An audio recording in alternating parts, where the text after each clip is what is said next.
اس حصے میں آپ سنیں گے بت پرستی اور شرک کی ابتدا کب اور کیسے ہوئی، نوح علیہ السلام کا نام و نسب اور قرآن مجید میں تذکرہ، نوح علیہ السلام کی قوم کو دعوت توحید، قوم کی ہٹ دھرمی اور مومنین کا استہزاء، 950 سال کی بے مثال جد و جہد کے باوجود قوم کا عذاب پر اصرار، نوح علیہ السلام کی قوم کے خلاف بد دعا اور اللہ کی طرف سے کشتی بنانے کا حکم، نوح علیہ السلام کا بیٹے سے مکالمہ اور بیٹے کی غرقابی، نوح علیہ السلام اور ان کی قوم کو شکرانے کا حکم، نوح علیہ السلام کی اولاد کتنی تھی، طوفان کے بعد آپ کتنی دیر زندہ رہے اور کہاں فوت ہوئے، جامع اور مفصل تذکرہ۔ تو آئیے سنتے ہیں شرک کا آغاز۔ پیشکش محمد طارق شاہد۔ آدم علیہ السلام کے بعد 1000 سال تک توحید پر قائم رہنے کے بعد ان لوگوں میں بت پرستی اس طرح شروع ہوئی کہ ان برے لوگوں میں بعض نیک لوگ بھی تھے۔ یہ برے لوگ ان نیک لوگوں سے بہت محبت کرتے تھے اور ان سے تقرب حاصل کرتے تھے، ان کی شان میں بہت مبالغہ کرتے تھے، جیسا کہ آج کل بعض لوگ علماء اور صالحین کی مدح سرائی میں زمین و آسمان کے قلابے ملاتے ہیں۔ یہی چیز بعد میں شرک کا ذریعہ بنی۔ امام بخاری رحمۃ اللہ علیہ نے سورہ نوح آیت 23 میں اللہ کے فرمان، اور انہوں نے کہا کہ ہرگز اپنے معبودوں کو نہ چھوڑنا اور نہ ود اور سوا اور یغوث اور یعوق اور نصر کو چھوڑنا کی تفسیر کرتے ہوئے ابن عباس رضی اللہ عنہما سے روایت کی ہے۔ وہ فرماتے ہیں کہ یہ نوح علیہ السلام کی قوم کے بعض نیک آدمیوں کے نام ہیں۔ جب وہ فوت ہو گئے تو شیطان نے ان کی قوم کے دل میں یہ بات ڈال دی کہ جہاں وہ حضرات بیٹھا کرتے تھے وہاں ان کے بت بنا کر رکھ دو اور ان کو وہی نام دو جو ان بزرگوں کے تھے۔ انہوں نے ایسا ہی کیا اور پتھر کے بت بنا کر ان کے نام ان بزرگوں والے رکھ دیے۔ اس وقت تو بتوں کی پوجا نہ ہوئی، لیکن جب یہ لوگ فوت ہو گئے اور علم مٹ گیا تب ان کی پوجا ہونے لگی۔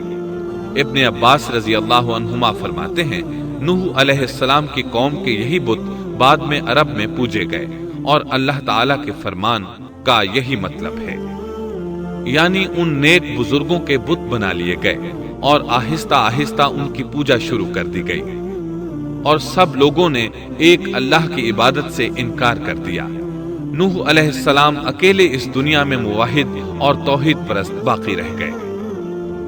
نوح علیہ السلام کا نسب کچھ یوں ہے: نوح بن لامک بن متو شلح بن ادریس۔ اس طرح ادریس علیہ السلام ان کے پردادا ہوئے۔ اس وقت لوگوں کی عمریں بہت طویل ہوتی تھیں، اس لیے ہم کہہ سکتے ہیں کہ ادریس علیہ السلام کئی 100 سال زندہ رہے اور نوح علیہ السلام 1000 سال سے بھی زیادہ عرصہ زندہ رہے۔ عمریں لمبی ہونے کی وجہ سے ادریس علیہ السلام اور نوح علیہ السلام کے درمیان کافی مدت بنتی ہے، اور اسی مدت کے دوران کفر و شرک نے زور پکڑا اور بتوں کی عبادت شروع ہو گئی۔ تب اللہ تعالیٰ نے نوح علیہ السلام کو زمین میں مبعوث فرمایا۔ ابن عباس رضی اللہ عنہما سے روایت ہے کہ نبی صلی اللہ علیہ وسلم نے فرمایا، آدم علیہ السلام اور نوح علیہ السلام کے درمیان 10 قرن تھے۔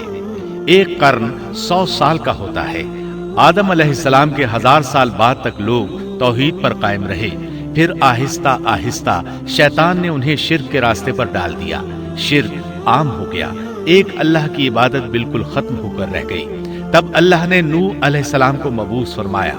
انہوں نے اللہ کی طرف دعوت دی، انہوں نے بہت مشقت اٹھائی، جیسا کہ سورہ نوح میں اللہ فرماتے ہیں، اللہ تعالیٰ بخشش و رحم کرنے والے کے نام سے شروع کرتا ہوں۔ یقیناً ہم نے نوح کو ان کی قوم کی طرف بھیجا کہ اپنی قوم کو ڈراؤ اور خبردار کر دو، اس سے پہلے کہ ان کے پاس دردناک عذاب آ جائے۔ نوح نے کہا، اے میری قوم، میں تمہیں صاف صاف ڈرانے والا ہوں کہ تم اللہ کی عبادت کرو اور اس سے ڈرا کرو اور میرا کہنا مانو، تو وہ تمہارے گناہ بخش دے گا اور تمہیں ایک وقت مقررہ تک چھوڑ دے گا۔ یقیناً اللہ کا وعدہ جب آ جاتا ہے تو موقوف نہیں ہوتا، کاش تمہیں سمجھ ہوتی۔ نوح علیہ السلام تبلیغ کے سلسلے میں سخت محنت کرتے، دن رات لوگوں کے گھروں اور ان کے اجتماعات میں جا جا کر انہیں دعوت دیتے۔ آپ انہیں اعلانیہ اور پوشیدہ طور پر دعوت دیتے، یہاں تک کہ دعوت دیتے دیتے انہیں 950 سال گزر گئے، لیکن سوائے چند لوگوں کے کوئی ایمان نہ لایا۔ تب انہوں نے اللہ سے دعا کی، اے میرے اللہ، میں نے اپنی قوم کو دن رات تیری طرف بلایا، لیکن میرے بلانے سے یہ اور زیادہ بھاگنے لگے۔ انہوں نے اپنے کانوں میں انگلیاں ٹھونس لی، اپنے اوپر کپڑے اوڑھ لیے اور کہنے لگے، ہم تیری شکل دیکھنا نہیں چاہتے۔ میرے اللہ، یہ لوگ تیری باتیں سننا پسند نہیں کرتے۔ میں نے پھر بھی ان سے کہا، اپنے مالک سے بخشش طلب کرو، وہ بڑا بخشنے والا ہے۔ اس وقت نوح علیہ السلام کی قوم میں ایک بادشاہ تھا، وہ بہت مغرور تھا۔ وہ قوم سے کہنے لگا، نوح کی باتوں پر کان نہ دھرنا اور نہ اس سے بحث کرنا، یہ جو کرتا ہے اسے کرنے دو، تم اپنے بتوں کی پوجا پر ڈٹے رہو۔ چنانچہ لوگوں نے نوح علیہ السلام کی باتوں کی طرف سے کان بند کر لیے، اپنے بادشاہ کی بات پر عمل کرنے لگے۔ تب نوح علیہ السلام نے اللہ سے فریاد کی، اے پروردگار، یہ میرا کہنا نہیں مانتے، ان لوگوں کی سنتے ہیں جن کی اولاد اور مال نے انہیں فائدہ تو نہ دیا، الٹا نقصان پہنچایا، اور انہوں نے میرے ساتھ بڑا داؤ کیا، یعنی دوسروں کو میرے درپے کر دیا، خود بھی مجھے ستانے میں کوئی کسر نہ چھوڑی، اور آپس میں ایک دوسرے سے کہنے لگے، اپنے دیوتاؤں کو نہ چھوڑنا، نہ ود اور نہ سوا اور نہ یغوث اور نہ یعوق اور نہ نصر کو چھوڑنا۔ ان لوگوں نے بہت سے لوگوں کو گمراہ کر ڈالا، اور پروردگار تو ایسا کر کہ یہ ظالم اور زیادہ گمراہ ہو۔ اس طرح نوح علیہ السلام نے 950 سال دن رات لوگوں کو اللہ کی طرف بلایا، لیکن اتنے طویل عرصہ میں صرف 80 کے قریب لوگ مسلمان ہوئے، اور ان ایمانداروں کی اکثریت فقراء، مساکین، ناتواں اور غلام قسم کے لوگوں پر مشتمل تھی، جن کی معاشرے میں کوئی حیثیت نہیں ہوتی۔ مشکل سے 10 ایماندار ایسے ہوں گے جو شرف و جاہ کے مالک ہوں گے۔ چنانچہ نوح علیہ السلام کے مغرور سرداروں نے جب اس صورتحال کو دیکھا تو اکٹھے ہو کر نوح علیہ السلام کے پاس آئے اور کہنے لگے، اے نوح، ہم چاہتے ہیں تیری باتیں سنیں اور لوگوں کو بھی تیری باتیں سننے کی ترغیب دیں اور سب تجھ پر ایمان لے آئیں، لیکن اس سے پہلے ہماری ایک شرط ہے، یہ کہ آپ کے حلقے میں جو یہ ذلیل اور حقیر لوگ آ گئے ہیں، انہیں دھکے دے کر اپنے پاس سے نکال دیں، اس لیے کہ ہم اپنی قوم کے سردار، چودھری اور مقام و مرتبے والے لوگ ہیں، اس لیے ہم ان فقیر لوگوں کے پاس نہیں بیٹھ سکتے۔ اگر آپ انہیں نکال دیتے ہیں تو ہم ایمان لے آئیں گے۔ اللہ تعالیٰ نے نوح علیہ السلام کی قوم کے ان سرداروں کی تردید سورہ ہود آیات 27 تا 31 میں کی ہے۔ اللہ تعالیٰ فرماتے ہیں، کافر سردار نوح سے کہنے لگے، ہم تو یہی دیکھتے ہیں کہ تو ہماری طرح ایک آدمی ہے، اور یہ بھی دیکھتے ہیں کہ صرف ان لوگوں نے تیری پیروی کی ہے جو ہم میں رذیل ہیں، وہ بھی اوپر کی عقل سے، اور ہم تو تمہیں کسی بات میں اپنے سے زیادہ نہیں پاتے بلکہ تمہیں جھوٹا خیال کرتے ہیں۔ نوح نے کہا، اے سردارو، بتلاؤ تو صحیح، اگر میں اپنے رب کی طرف سے جو دلیل آئی ہے اس پر قائم ہوا اور اس نے اپنی مہربانی سے مجھے سرفراز کیا اور تم سے وہ چھپی رہی، تو کیا زبردستی میں اسے تمہارے سر منڈ دوں گا، حالانکہ تم اس سے بیزار ہو؟ میری قوم والو، میں تم سے اس پر کوئی مال نہیں مانگتا، میرا ثواب تو صرف اللہ تعالیٰ کے ہاں ہے، نہ میں ایمانداروں کو اپنے پاس سے نکال سکتا ہوں، انہیں اپنے رب سے ملنا ہے، لیکن میں دیکھتا ہوں کہ تم لوگ جہالت کی بات کر رہے ہو۔ میری قوم کے لوگوں، اگر میں ان مومنوں کو اپنے پاس سے نکال دوں تو اللہ کے مقابلے میں میری مدد کون کر سکتا ہے؟ کیا تم کچھ بھی غور و فکر نہیں کرتے؟ میں تم سے یہ نہیں کہتا کہ میرے پاس اللہ کے خزانے ہیں اور میں غیب کا علم بھی نہیں رکھتا، نہ میں یہ کہتا ہوں کہ میں کوئی فرشتہ ہوں، نہ میرا یہ قول ہے کہ جن پر تمہاری نگاہیں ذلت سے پڑ رہی ہیں اللہ تعالیٰ انہیں کوئی نعمت دے گا ہی نہیں، ان کے دل میں جو ہے اللہ اسے بخوبی جانتا ہے۔ اگر میں ایسی بات کہوں تو یقیناً میرا شمار ظالموں میں سے ہوگا۔ اس پر نوح علیہ السلام کی قوم اور اکڑ گئی اور وہ کہنے لگے، اے نوح، بس بہت ہو گیا، تو نے ہمیں بہت ڈرا دھمکا دیا، اب اگر تو سچا ہے تو جس چیز کا وعدہ تو ہم سے کرتا تھا اس کو لے آ۔ نوح علیہ السلام نے ان کی بات سن کر کہا، عذاب لانا تو اللہ کا کام ہے، اللہ کو کوئی عاجز نہیں کر سکتا، اور جب اس کا عذاب آ جائے گا تو کوئی بھاگ نہیں سکے گا۔ اس کے بعد نوح علیہ السلام کی قوم کا ان سے آمنا سامنا ہوا تو انہوں نے ان سے کہا، اے میری قوم، اگر تم پر یہ گراں گزرتا ہے کہ میں تم میں رہتا ہوں اور تمہیں اللہ کی باتیں سنا رہا ہوں، تم اس سے چڑھتے ہو اور مجھے نقصان پہنچانے کے درپے رہتے ہو، تو سنو، میں صاف کہتا ہوں، مجھے تمہارا کوئی خوف نہیں، تمہاری کوئی پرواہ نہیں، تم سے جو ہو سکے کر گزرو، میرا جو بگاڑ سکتے ہو بگاڑ لو، تم اپنے شریکوں اور جھوٹے معبودوں کو بھی بلا لو اور مل جل کر مشورے کر کے بات کھول کر پوری قوت کے ساتھ مجھ پر حملہ کرو، تمہیں قسم ہے تم میرا جو بگاڑ سکتے ہو بگاڑ لو، اس میں کوئی کسر اٹھا نہ رکھو، مجھے بالکل مہلت نہ دو، اچانک مجھے گھیر لو، میں بالکل بے خوف ہوں، اس لیے کہ تمہارے راستے کو میں باطل جانتا ہوں، میں حق پر ہوں، حق کا ساتھی اللہ ہوتا ہے، میرا بھروسہ اسی عظیم ذات پر ہے، مجھے اس کی قدرت کی بڑائی معلوم ہے۔ نوح علیہ السلام نے واضح الفاظ میں اپنی قوم کو چیلنج دیا، لیکن کسی میں طاقت نہ ہوئی کہ وہ نوح علیہ السلام کا مقابلہ کر سکے، چنانچہ کہنے لگے، اسے چھوڑ دو، یہ مجنون اور بے وقوف ہے، نعوذ باللہ۔ بہرحال معاملہ اسی طرز پر چلتا رہا، یہاں تک کہ سال ہر سال گزر گئے، لیکن کوئی مسلمان نہ ہوا۔ پھر پہاڑ پر رہنے والے لوگ روز بروز برائی میں ترقی کرتے چلے گئے، اور جو لوگ شروع میں ایمان لائے تھے ان کے علاوہ اور کوئی شخص ایمان نہ لایا۔ نوح علیہ السلام انہیں مسلسل دعوت دیتے رہے مگر بے اثر، یہاں تک کہ اللہ تعالیٰ نے نوح علیہ السلام کی طرف وحی کی کہ اب کوئی شخص ایمان نہیں لائے گا۔ اللہ تعالیٰ سورہ ہود میں فرماتے ہیں، نوح کی طرف وحی کی گئی کہ آپ کی قوم میں سے جو ایمان لا چکے ہیں ان کے سوا اور کوئی اب ایمان نہیں لائے گا، بس آپ ان کے کاموں پر غمگین نہ ہوں۔ مطلب یہ تھا کہ آپ غم نہ کریں، اللہ کا حکم اب پورا ہونے والا ہے۔ غور فرمائیں، نوح علیہ السلام کے جذبے کو دیکھیے، مسلسل 950 سال تک دعوت دیتے رہے، لوگ انہیں جھٹلاتے رہے، لیکن پھر بھی ان سے نا امید نہ ہوئے۔ اب جب کہ اللہ کی طرف سے وحی آ گئی کہ ان میں سے اور کوئی ایمان نہیں لائے گا اور کسی میں طاقت نہیں کہ انہیں ہدایت عطا فرمائے، تو نوح علیہ السلام نا امید ہو گئے اور انہوں نے اپنی قوم پر بد دعا کی۔ اس کا ذکر اللہ تعالیٰ نے سورہ نوح آیات 26 تا 28 میں کیا ہے۔ نوح نے کہا، اے میرے پروردگار، تو روئے زمین پر کسی کافر کو رہنے سہنے والا نہ چھوڑ، اگر تو انہیں چھوڑے گا تو یہ یقیناً تیرے اور بندوں کو بھی گمراہ کر دیں گے، اور ان کے ہاں جو اولاد ہوگی وہ بھی بدکار ناشکرے ہوں گے۔ اے میرے پروردگار، تو مجھے اور میرے ماں باپ کو اور جو بھی ایماندار ہو کر میرے گھر آئے اور تمام مومن مردوں اور عورتوں کو بخش دے، اور کافروں کو سوائے ہلاکت کے اور کچھ نہ دے۔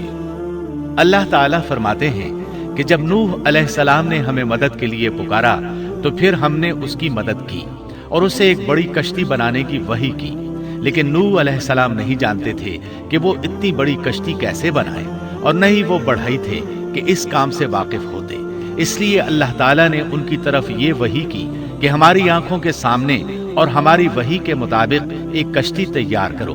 اللہ نے وحی کے ذریعے ان کی رہنمائی کی کہ وہ اس طرح کریں، اور مزید تعلیم کے لیے جبرائیل علیہ السلام کو بھیج دیا، وہ انہیں بتلاتے گئے کہ اس طرح کشتی تیار کرو۔ نوح علیہ السلام ایک پہاڑ پر رہتے تھے، ان کے ارد گرد درخت نہیں تھے، نہ پانی تھا، چنانچہ انہوں نے بہت سے درخت اگائے، پھر ان کو کاٹا اور پہاڑ پر بیٹھ کر کشتی تیار کرتے رہے۔ آپ بڑے بڑے تختے بناتے اور لوہا لاتے اور ان سے کیل تیار کرتے، پھر ان کیلوں کو تختوں میں ٹھوکتے، آپس میں ان تختوں کو ملاتے، یہاں تک کہ ایک بہت بڑی مضبوط اور دیو ہیکل کشتی تیار ہو گئی۔ ایک روایت کے مطابق نوح علیہ السلام نے اس کو 100 سال میں تیار کیا۔ یہ تھی وہ کشتی جسے نوح علیہ السلام نے اللہ کی ہدایت کے مطابق تیار کیا تھا، اور ہم نے نوح کو اس کشتی میں سوار کیا جو تختوں اور کیلوں سے بنی ہوئی تھی۔ نوح علیہ السلام نے دعوت کا کام چھوڑ دیا اور کشتی بنانے لگے۔ وہ لوگ جب انہیں کشتی بناتے دیکھتے تو ان کا مذاق اڑاتے، کہتے، نوح پہلے تو نبی تھا، اب بڑھئی بن گیا، مزید کہتے یہ کیسا مجنون ہے کہ پہاڑ پر کشتی بنا رہا ہے، تعجب ہے اس پر۔ اللہ نے ان کافروں کے مذاق کا ذکر سورہ ہود آیات 38 اور 39 میں کیا ہے۔ وَيَصْنَعُ الْفُلْكَ وَكُلَّمَا مَرَّ عَلَيْهِ مَلَأٌ مِّن قَوْمِهِ سَخِرُوا مِنْهُ قَالَ إِن تَسْخَرُوا مِنَّا فَإِنَّا نَسْخَرُ مِنكُمْ كَمَا تَسْخَرُونَ فَسَوْفَ تَعْلَمُونَ مَن يَأْتِيهِ عَذَابٌ يُخْزِيهِ وَيَحِلُّ عَلَيْهِ عَذَابٌ مُقِيمٌ۔ نوح کشتی بنانے لگے، اس کی قوم کی جو جماعت اس کے پاس سے گزرتی وہ اس کا مذاق اڑاتی۔ وہ کہتے اگر تم ہمارا مذاق اڑاتے ہو تو ہم بھی تم پر ایک دن ہنسیں گے جیسے تم مسخرہ بن کر رہے ہو۔ تمہیں بہت جلد معلوم ہو جائے گا کہ کس پر عذاب آتا ہے، جو اسے رسوا کرے اور اس پر ہمیشہ کا عذاب اتر آئے۔ اس کشتی کا حلیہ ابن عباس رضی اللہ عنہما سے ایک روایت میں یوں آیا ہے۔ وہ بیان کرتے ہیں کہ نوح علیہ السلام نے پہاڑ پر ایک کشتی تیار کی اور اسے تارکول سے لت پت کیا۔ اسی وقت سے تارکول کا ظہور ہوا۔ اس کشتی کا طول 300 گز، اونچائی 30 گز اور عرض 50 گز تھا۔ ایک اندازے کے مطابق اس کا طول 1 کلومیٹر سے زیادہ تھا اور اس کی بلندی اور گہرائی کے بارے میں کہا گیا ہے کہ 30 ہاتھ تھی، اور یہ کشتی عام کشتیوں کی طرح اوپر سے کھلی ہوئی نہیں تھی، بلکہ جس طرح اس کو نیچے سے بند کیا گیا تھا اسی طرح اوپر سے بھی بند کیا گیا تھا، تاکہ اوپر سے جو بارش برسے وہ انہیں نقصان نہ دے، اور جس طرح نیچے والے غرق ہونے سے محفوظ رہیں اسی طرح اوپر والے بھی محفوظ رہیں۔ گویا وہ ایک گیند کی مانند تھی۔ اس میں الگ الگ 3 درجے بنائے گئے تھے، ہر درجے میں ایک دروازہ تھا، اور یہ 3 دروازے اس طرح تھے کہ ہر دروازے کے اوپر ایک دروازہ تھا۔ یہ اس کشتی کا حلیہ تھا جس کے راوی ابن عباس رضی اللہ عنہما ہے۔ یہ کشتی آج بھی موجود ہے۔ اللہ تعالیٰ نے اس کشتی کو بطور عبرت اور نشانی کے باقی رکھا ہے، جیسا کہ اللہ تعالیٰ فرماتے ہیں، اور بے شک ہم نے اس واقعے کو نشانی بنا کر باقی رکھا، بس ہے کوئی نصیحت حاصل کرنے والا۔ اس صدی میں علماء کے ایک گروہ نے اس کشتی کو ترکی کے ایک پہاڑ پر پا لیا ہے۔ اب وہ 2 ٹکڑوں میں تقسیم ہو چکی ہے۔ اس کا حلیہ وہی تھا جو بیان ہوا۔ اللہ کا فرمان سچا ثابت ہو گیا کہ ہم نے اس کو نشانی بنا کر باقی رکھا ہے۔ اس کے بعد طوفان آیا۔ اللہ تعالیٰ نے نوح علیہ السلام کو اس طوفان کے ظہور کی ایک نشانی اور علامت بتلائی تھی۔ نوح علیہ السلام کے گھر میں ایک تنور تھا۔ اللہ نے فرمایا، جب یہ تنور جوش مارنے لگے اور پانی اس سے ابلنے لگے تو سمجھ لینا اللہ کا وعدہ آ گیا۔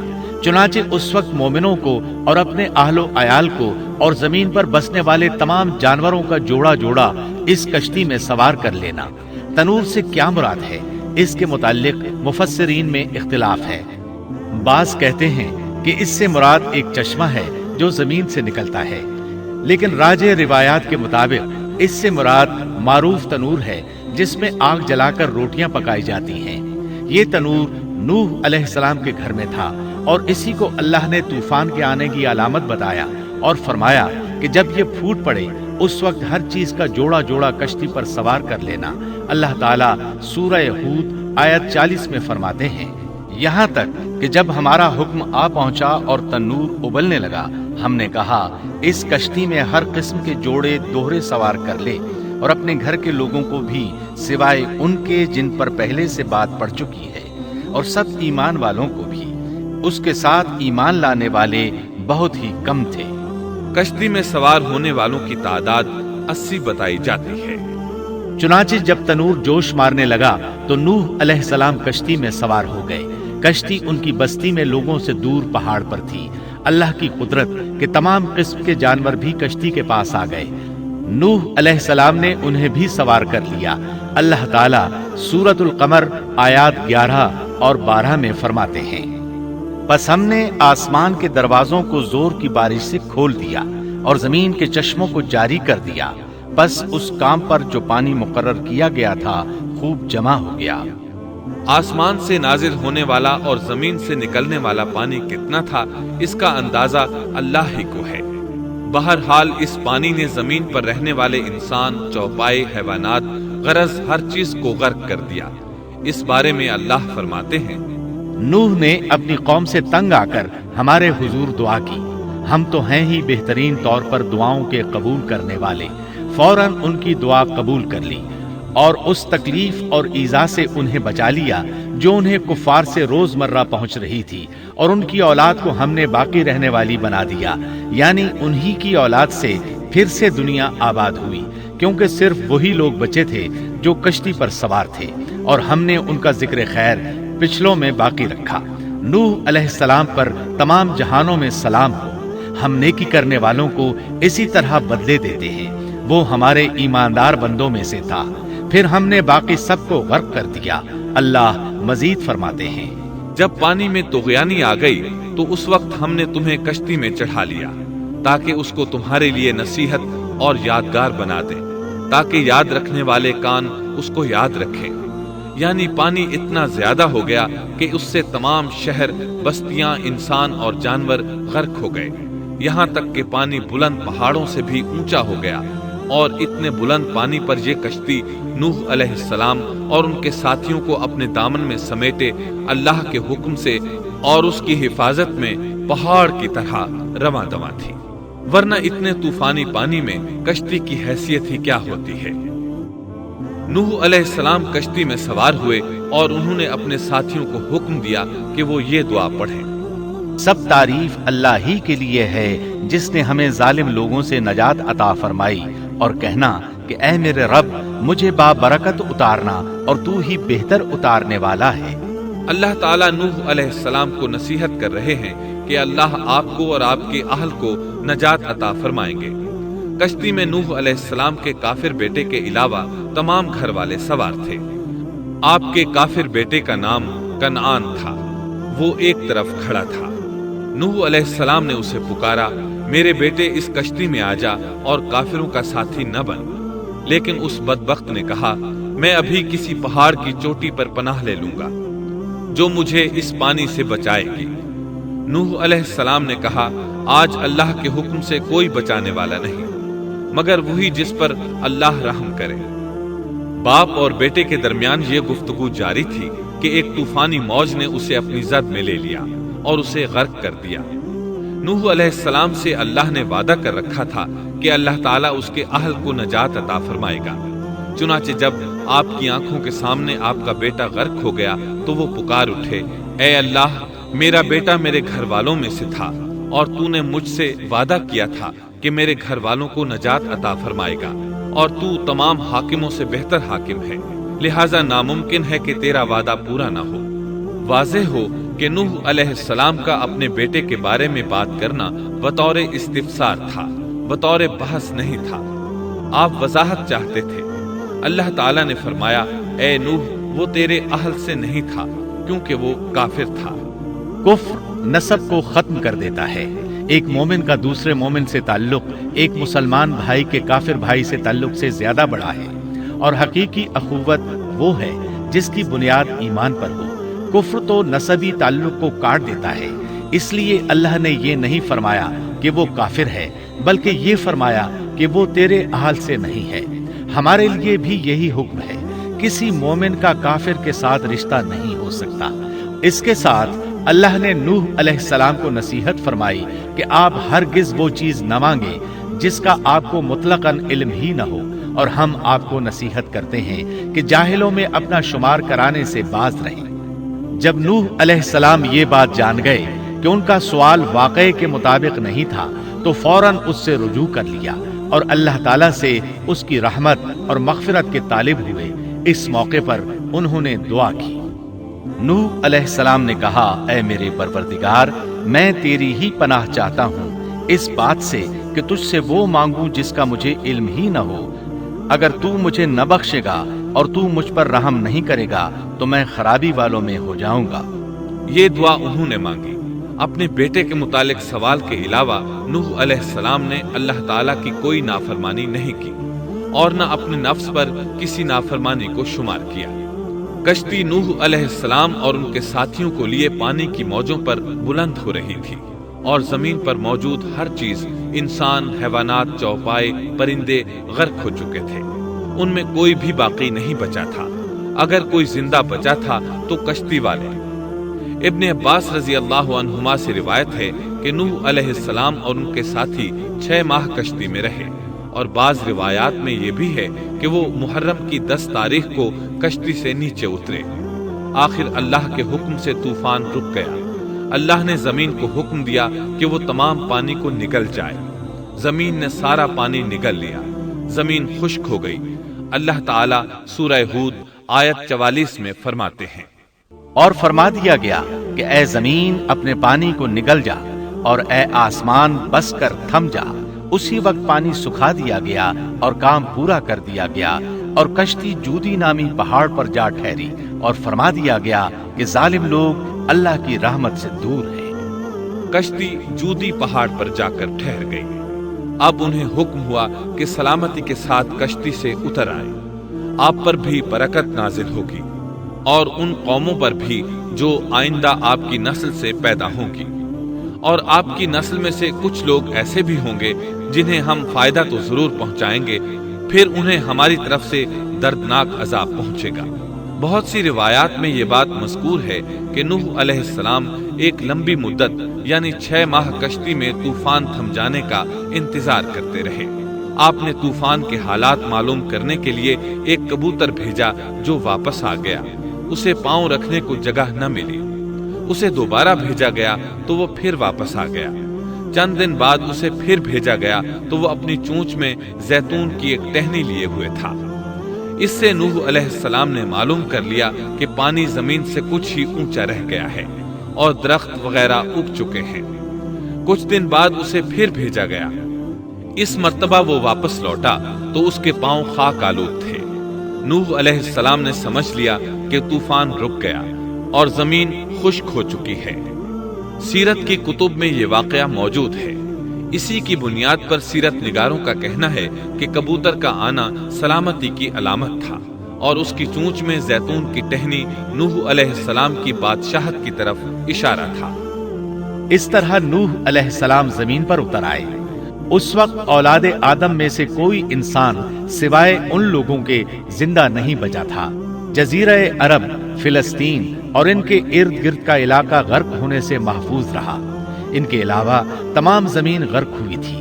سب کے سب طوفان کی نذر ہو گئے۔